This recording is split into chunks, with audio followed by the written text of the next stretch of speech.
Well, I'd be interested to hear, maybe we have two different definitions. My understanding is shadow work is looking at what is unconscious or disowned in ourselves. What aspects of my personality am I, say, projecting on another person rather than owning as parts of myself? The exploration of delving into those and reclaiming them for myself, I would call that shadow work. Mm-hmm. No, I'm fully aware that working on shadows, right, on these kind of unseen aspects of our psyche that often kind of lurking deep beneath the ground or beneath the surface, which actually very much determines of who we are, because we're all made of opposites, you know? We're all made of opposites. We're all these very complex creatures, which this whole combination is what makes it so fascinating.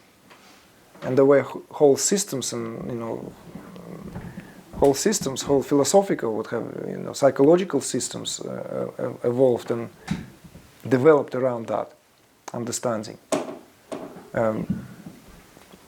They've influenced our culture. So I'm fully aware that these methodologies exist. However, I'm also simply in a position of direct observation of what works and what works less. So it's really practical here. It's not at all kind of because I have a certain preference. I do have a preference for what works. I'm a very practical person by nature. Even when I was even as an artist, in much younger years, to me it was very important what was of value in terms of everything, every experience, everything had to have that quality that enriches somehow and elevates me. So how can I not apply that to spiritual path? And I also remind often that I'm not a typical seeker. I never actually had this kind of, when I'm going to embark on a spiritual path. It never dawned on me. It was an integral part of my being. So integral that I never even considered that there is such a thing as a seeker. I'm being very honest. When I first actually start meeting people, and spending more time in the company of kindred spirits, some people are like, they have this acute personality almost about them, a seeker personality, like they've been seeking for quite a while. And it always fascinated me because I kind of maybe something is lacking in me. And I'm this very practical because to me it has to work. It has to work right from the moment something is implemented. Right from the moment. So in my experience, the way things unfolded here and how I observed it in others, what I've realized is that there are primal tools. And one of the most primal tools is the light of our own awareness. It's literally as a light, it has the quality of light. It has a quality that it illumines. And also, it has the quality when it illumines that it dissolves as well. It dissolves. My own teacher, Maharishi Mahesh Yogi, simply used to say, when there is darkness, you bring the light and darkness vanishes. It may be, of course, taken a little bit with the faith, just bringing the light. What does it mean? What does it mean bringing the light? How can we bring the light? So to me, it's very important that we decide what we're really working towards. First of all, you see, if our primal aim is quite high already, if you will, reason for this existence, right? Raison d'être, right? If our primal desire is utter and absolute union with who we are already, right? That's paradoxical, because we are who we are. But if that is our desire, in other words, if our desire, if we're going to create a vector, right, or that kind of a shape which, like equilateral, points up, is a realization of the self, then as long as we apply methodologies that take us there, then working on shadows, right, is always secondary, because when we come to the light, when we embody more light, we simply dissolve all this, what is there, simply as that paradoxical nature of our, at some phase maybe registered as this contradictory reality where we experience ourselves not as wholesome, not as one, but we have this kind of still ongoing relationship between what is good, what is bad, what is known as the shadowy nature, the very, what creates that whole possibility for the shadow to be somewhere. It's that, you see?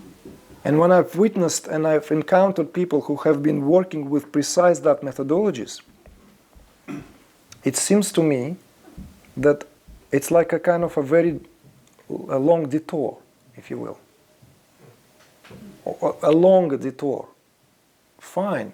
But to me it seems strange. Why? Why to waste time? If our objective really is to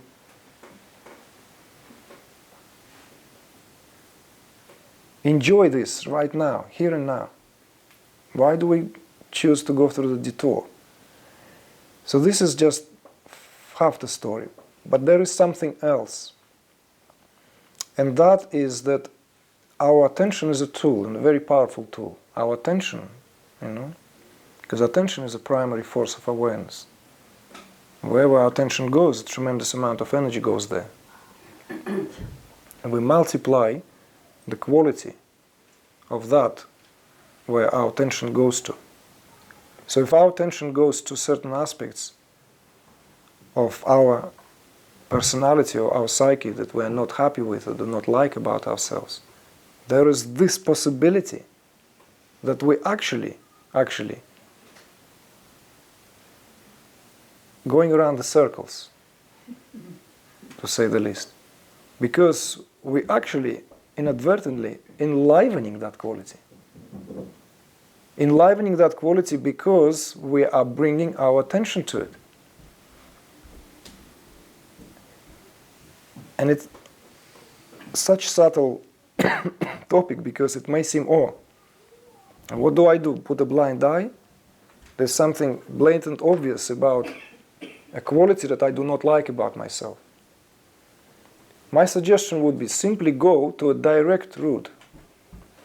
Just apply those methodologies and stick with them, which help you to transcend the very, very core of where all this arises from. So you have a shortcut. You go straight to the point. You go straight to the essence of your being, of who you are as light. And all this actually vanishes just as you watch it, Even when all these monsters start coming out of the cupboards and all these gremlins from under the bed and all this kind of even when they start come out, wink at them and stare at the light, and suddenly they dissolve. It may sound easier It might sound easier than done, right? Whichever way to say it. But it is so. It is my direct experience. I cannot lie about it. The darkest spots of my own personality were shown to me, right? And revealed continuously. But when my attention was firmly on the light, then they were just there, disempowered, and simply being observed with an eye of indifference. And I don't know what would have happened if I actually went and zoomed into it and kept zooming and just like, oh, what is it? Or what quality it has? Where it come from? What name it has, you know? Why do I have that? Or let me turn around. Oh, how does it look on this side? I'm not sure if that would have been productive. You know?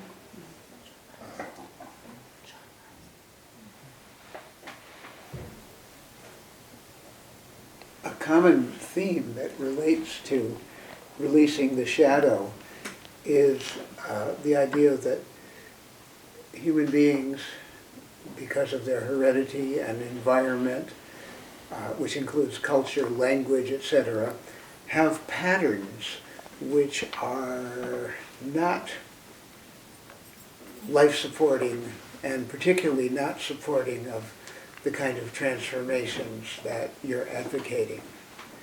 And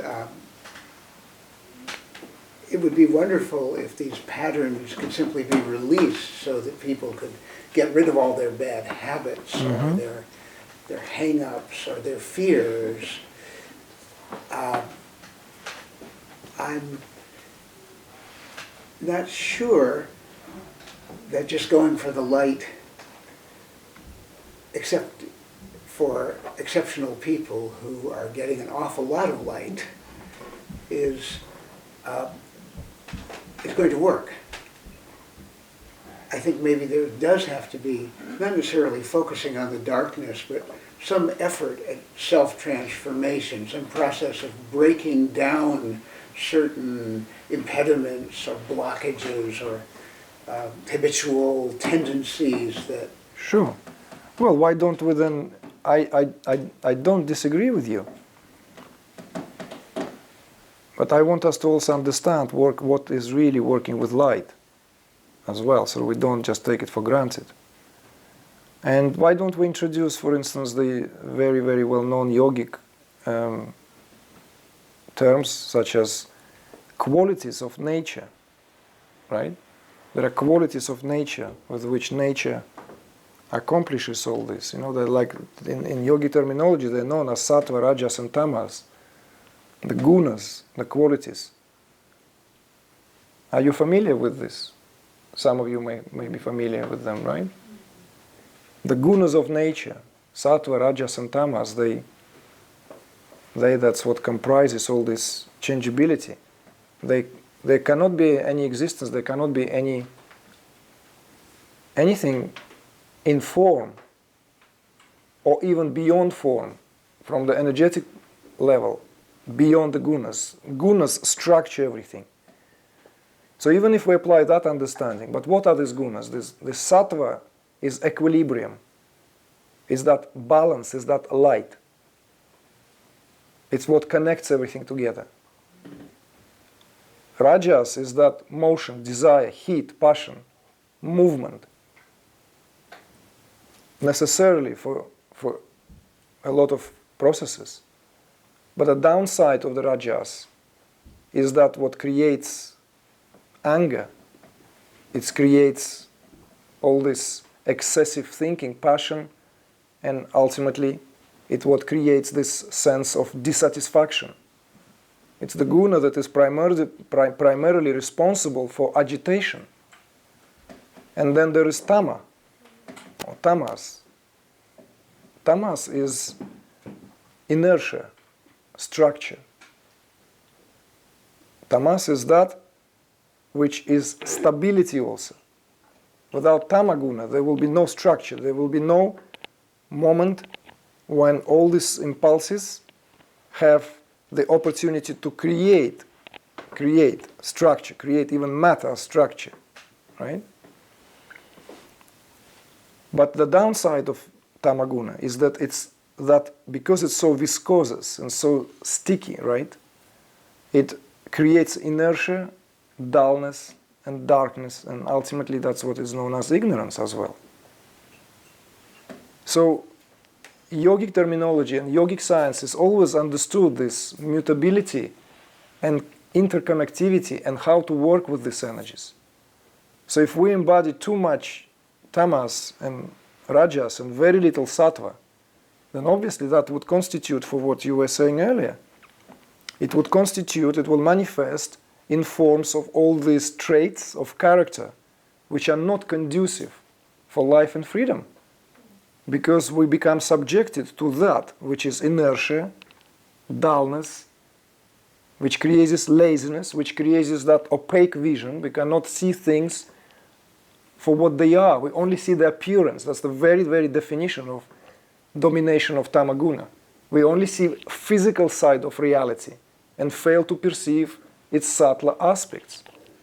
Domination of rajaguna creates too much motion, too much agitation on all respective levels of existence. And above all else, of course, it desynchronizes us from that primordial connection to the heart center. Because the mind simply takes over. It's all the faculty of rajaguna. If you read Bhagavad Gita claims rajaguna as being responsible, like literally blames, not claims, blames rajaguna for being responsible for all this, what separates humanity, and because it's the guna that gives that sense of dissatisfaction. If rajaguna is dominant, you can never be satisfied with whatever you have.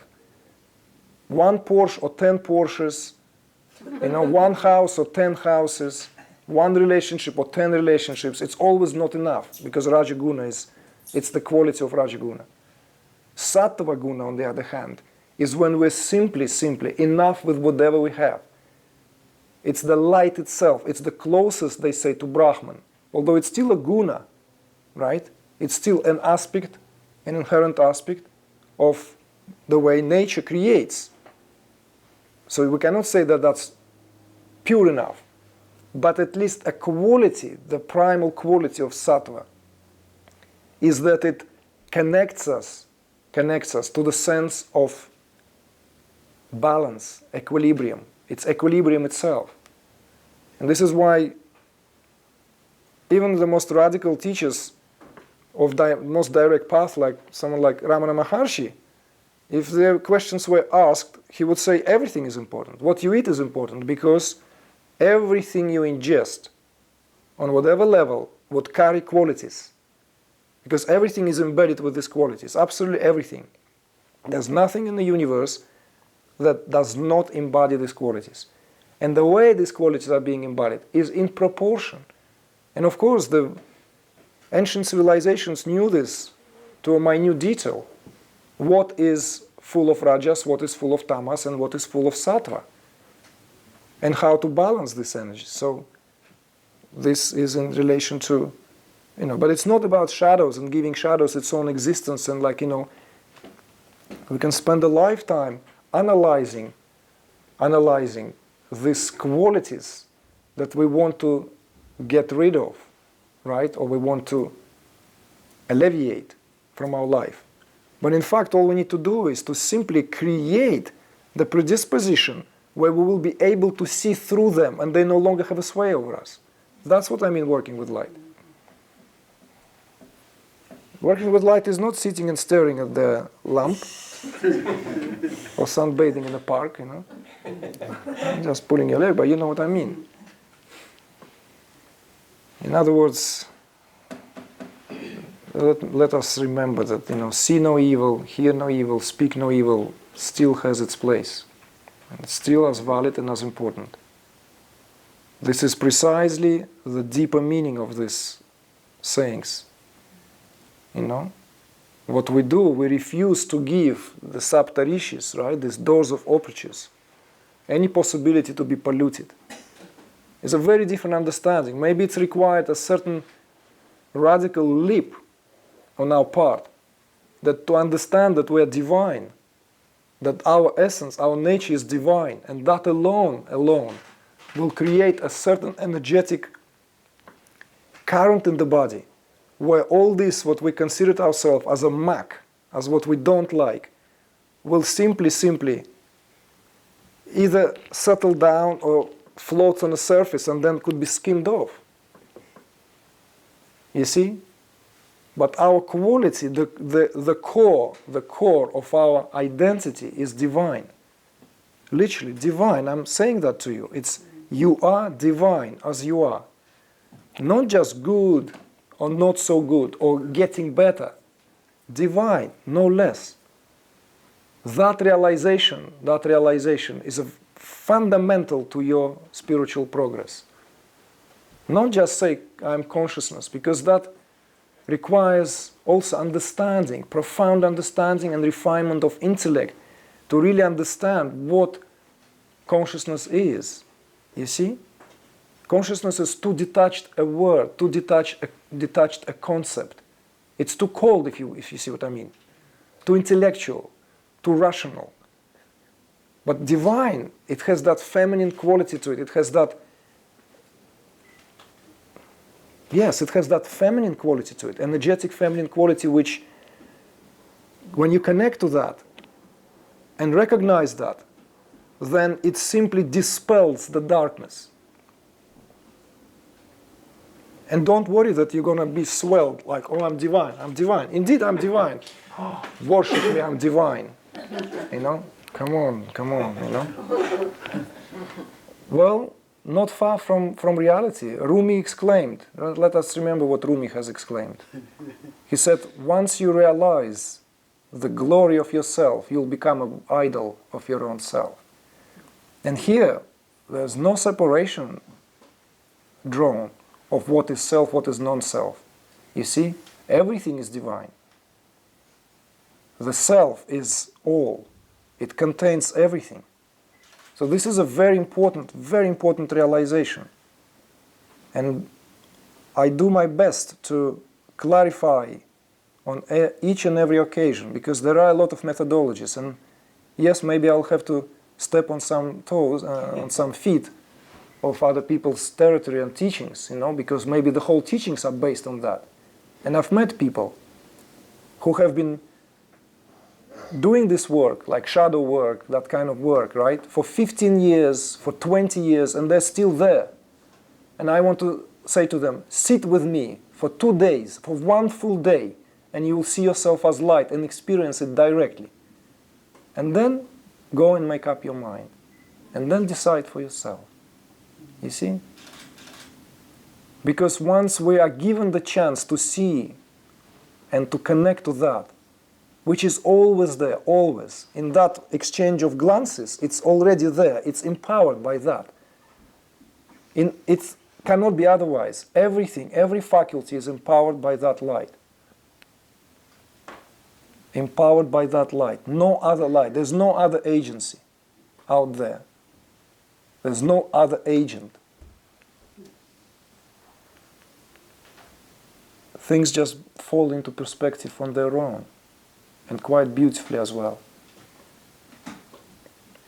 So I want not to discourage you to address the limitations. Just understand this, what we have spoken earlier, as these qualities of nature. And of course, each of this quality has its place. But when we engross in one or the other, at the expense of freedom, then it's no longer acceptable. So we have to begin to work with nature. And working with nature is working with light.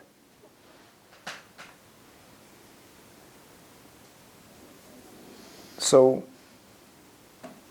I still agree with what Maharishi Mahesh Yogi said. You know, that